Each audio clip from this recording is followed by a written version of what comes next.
Assalamualaikum warahmatullahi wabarakatuh.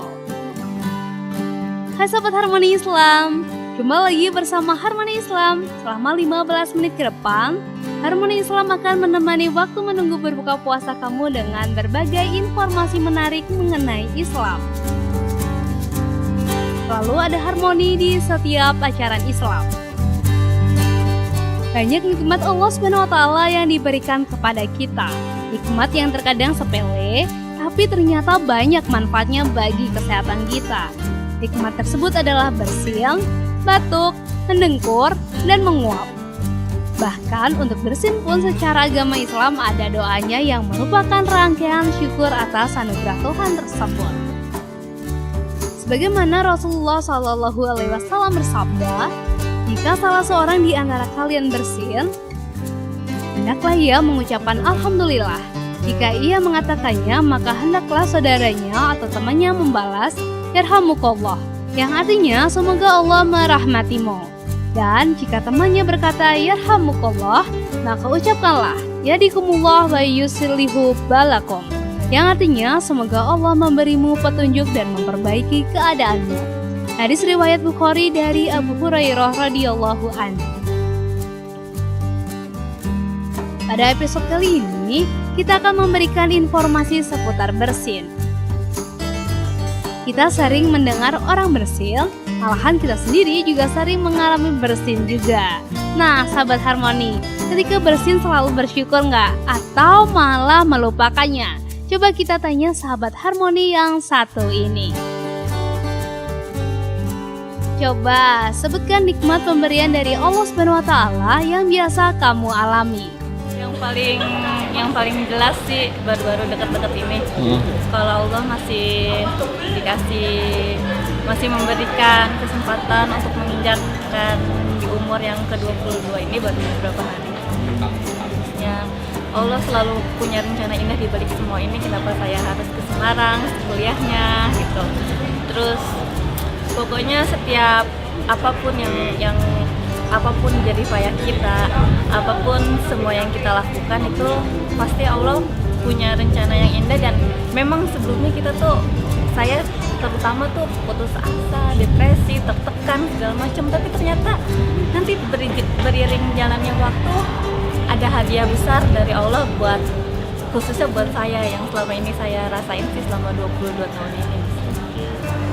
Sehat, terus nikmat sehat, nikmat udah bisa sampai umur sampai sekarang, terus keluarga baik-baik aja, dijauhi dari bahaya. Sangat banyak.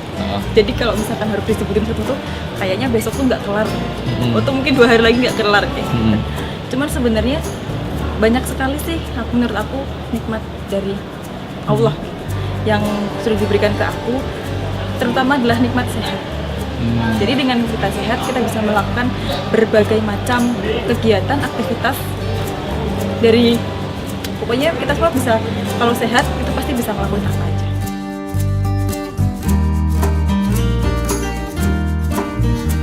Kalau bersin ya lega rasanya tuh. Kalau bersin nggak jadi kan kayak ada yang ganjel gitu. Kalau saya pribadi sih gimana? Iya, banyak kayak kegiatan sehari-hari kayak pengen maaf nih, aku juga nikmat, jadi kayak sesuatu yang ada di kita terus keluar gitu kan, itu kan penyakit sebenarnya. Oke. Setuju. Ya soalnya bayangin aja gitu, pokoknya kalau kita habis bersin pasti kayak ada perasaan plong gitu. Itu dia nikmatnya di situ.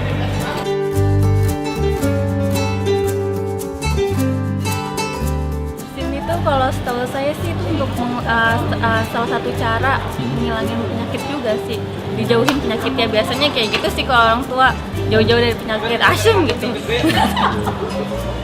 Karena bersyukur penyakit itu dikeluarin dari badan kita. Makanya kenapa kadang kan virus menular lewat bersin. Dan namanya juga bersyukur kan, ucapan syukurnya orang muslim kan alhamdulillah.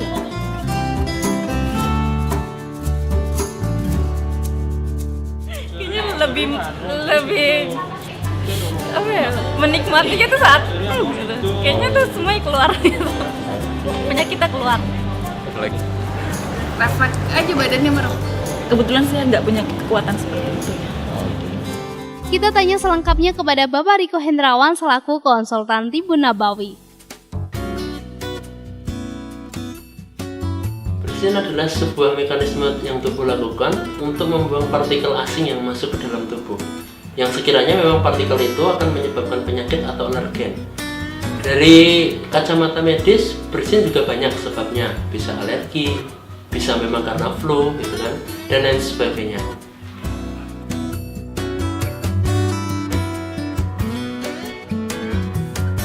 Jadi manfaat dari bersin adalah memang untuk membuang partikel yang sekiranya akan merugikan tubuh. Bisa jadi memang ada partikel virus dan lain sebagainya. Dimana ketika melewati hidung, maka dia akan mengenai pada saraf-saraf dan itu akan memacu untuk bersin.